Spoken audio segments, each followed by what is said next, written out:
আসসালামু আলাইকুম রহমতুল্লাহি ওয়া বারাকাতুহু। ফারুকিস এগ্রো লিমিটেড থেকে আজকে অনেক দিন পরে ছাগল সংক্রান্ত কিছু বিষয় আপনাদের সামনে তুলে ধরার চেষ্টা করব। আসলে গরু পালা, মুরগি পালা, হাঁস পালা এগুলো পালা যতটুকু সহজ, ছাগল পালাটা কিন্তু ঠিক তদ্রুপ এরকম সহজ না। যারা ছাগল লালন পালন করে তারা অবশ্যই জানে যে ছাগল পালতে হলে অনেক অনেক পরিমাণ ধৈর্যের প্রয়োজন হয়। আপনার যদি ধৈর্য না থাকে তাহলে আপনি এই ছাগল লালন পালন করে আপনি বেনিফিট করতে পারবেন না। এটা হলো এক নাম্বার কথা। ছাগল লালন পালন করতে গেলে আপনার পর্যাপ্ত পরিমাণে ধৈর্য লাগে। তো যদি আপনার ধৈর্যের অভাব থাকে তাহলে অবশ্যই এই সেক্টরে আপনি না আসলেই ভালো হবে। কারণ ছাগলটা হলো এমন একটা প্রাণী, সেন্সিটিভ প্রাণী। তো এ সংক্রান্ত অনেক কথা আমি আমার পূর্বের ভিডিওতে আমি বলেছিলাম। তো ছাগলের যে প্রধান দুইটা বৈশিষ্ট্য, যে দুইটা বৈশিষ্ট্য মানুষের মধ্যেও রয়েছে, তো এই দুইটা বৈশিষ্ট্য যদি আপনি মেনে ছাগল লালন পালন করেন তাহলে আপনি এই ছাগল থেকে ইনশাআল্লাহ সুম্মা ইনশাআল্লাহ লাভবান হতে পারবেন। তো এই যে এখানে যে গাছগুলো দেখতেছেন, এটা আমাদের দেশের ভাষায় এটাকে চাল্লা কাঠ। তো এই গাছটা যদি আমি আস্থা দেই, দেখা যায় যতটুকু খাবে এর থেকে বেশি নষ্ট করবে, ফেলে দিবে এদিক সেদিক। তো দেখা গেল যে গাছটি অপচয় হলো, খেলে তো শরীরে লাগতো। তো এই পর্যায়ে কিন্তু অনেকের রাগ উঠতে পারে, অনেকের গুসা হতে পারে। সেক্ষেত্রে গুসা করা যাবে না, রাগ করা যাবে না। আর যেহেতু আমার চপিং করার যে মেশিন নাই, সেক্ষেত্রে আমি এই যে দেখতেছেন আমি বডি দিয়ে কেটে এমনভাবে টুকরো টুকরো করে দিয়েছি। তো দেখা যাচ্ছে এইভাবে টুকরো টুকরো করে দিলে আর গাছগুলো নষ্ট করতে পারে না বা নষ্ট হয় না, ও সুন্দর খেয়ে নিতে পারে। তো ওর ছিল দুইটা বাচ্চা।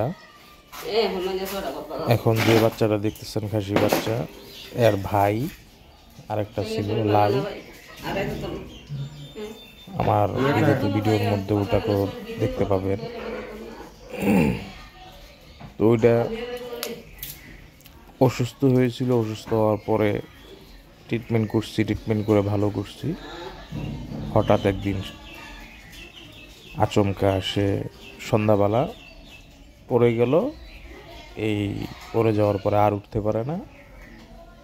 এরপরে ফজরের আজানের আগ মুহূর্তে মারা যায়।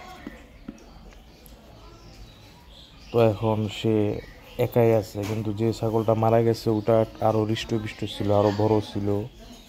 দেখা গেছে মার দুধ ওই বেশি বেশি খেয়ে ফেলতো। ওই হয়েছেও পরে। এই সাদা বাচ্চা যেটাকে দেখতেছেন এটা হয়েছে আগে, কিন্তু ওইটা হয়েছে পরে। তা আমি দেখছিলাম যে সাদা বাচ্চাটা দুর্বল, এই লাল বাচ্চাটাকে তুলনামূলকভাবে সাদা বাচ্চাটা একটু দুর্বল ছিল। লাল বাচ্চাটা দেখতাম একটু হৃষ্টপুষ্ট, তাড়াতাড়ি বড় হয়ে যাচ্ছিল। এখন আল্লাহ মালুম এটার উপর কোনো জিনিসের, আমি যেটা ধারণা করতেছি কোনো জিনিসের নজর পড়েছে। আমরা যেটা গ্রাম অঞ্চলে বলে থাকি বাতাস, খারাপ কোনো বাতাস লেগেছে। তো যাই হোক, আল্লাহ তাআলার ওপর ছেড়ে দিছি। হতে পারে নিজেদের উপর বড় ধরনের কোনো মুসিবত থাকতে পারতো, সেটা আল্লাহ তাআলা প্রাণীর উপর দিয়ে নিয়ে গেছে। এটাও হতে পারে আল্লাহ তাআলার ইচ্ছা সব কিছু। এখন আমার এই দুইটা ছাগলই আছে, মা ছেলে।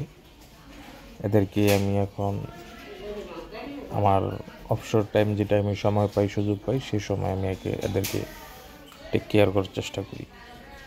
তো আমার বলার উদ্দেশ্য হলো যে যারা ছাগল লালন পালন করবেন, অবশ্যই ছাগল লালন পালন করতে হইলে পর্যাপ্ত পরিমাণ ধৈর্যের প্রয়োজন এবং আপনার ঘাস ঘাস ছাড়া আপনার ছাগল লালন পালন করতে পারবেন না। ঘাস, লতা পাতা এগুলো লাগবেই।